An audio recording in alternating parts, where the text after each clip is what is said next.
Le 23 août 1914, très tôt le matin, dès le lever du soleil, 6-7 heures, les troupes allemandes descendent du plateau dans la vallée en utilisant les petits chemins, les petites routes qui ont accès.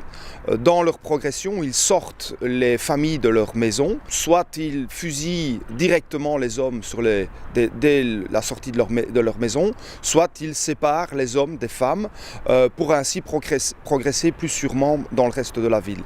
Ils regroupent les hommes dans certains lieux, en tout cas ceux qui n'ont pas été fusillés, la prison, des lieux exigus, et les séparent des femmes qui auront un rôle moins important dans le reste de la journée.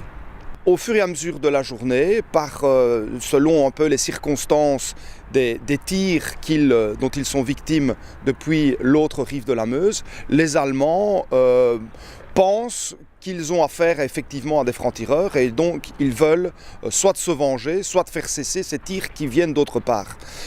Et donc alors à ce moment-là, ils font sortir les hommes des lieux où ils sont enfermés et ils les exécutent par 10, voire même par 100. C'est le cas notamment près de la prison Murtschoffen où plus d'une centaine d'hommes sont posés contre le mur et sont exécutés. Le 23 août 1914, quand les troupes allemandes descendent du plateau vers la vallée et donc vers la ville de Dinant, elles empruntent 3-4 chemins, routes qui existent, et le long de ces routes, elles font sortir les habitants tout simplement, hommes, femmes, enfants, et assez vite les hommes sont séparés des femmes et des enfants. Certains sont exécutés sur place, d'autres seront amenés dans des lieux d'emprisonnement plus tard. Et les femmes et les enfants sont envoyés vers des lieux séparés de leur mari, l'abbaye de Leffe en particulier, mais d'autres endroits aussi.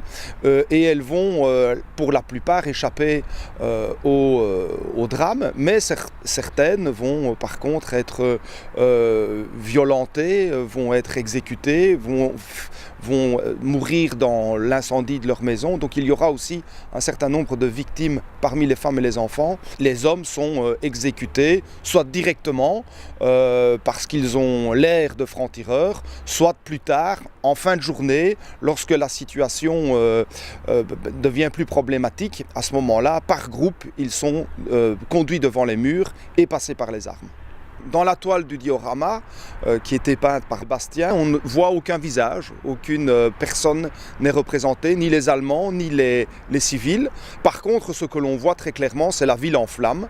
Et effectivement, c'est le résultat à la fois des combats, mais aussi d'une volonté délibérée des Allemands de mettre le feu aux maisons pour protéger leurs actions, tandis qu'ils sont sous le feu des Français situés donc juste en face au niveau de la vallée. Ce que l'on peut voir des événements, ce ne sont pas les fusillades, mais c'est l'incendie, la destruction de la ville, et en particulier du bulbe de la collégiale, de la charpente qui va complètement brûler ce jour-là.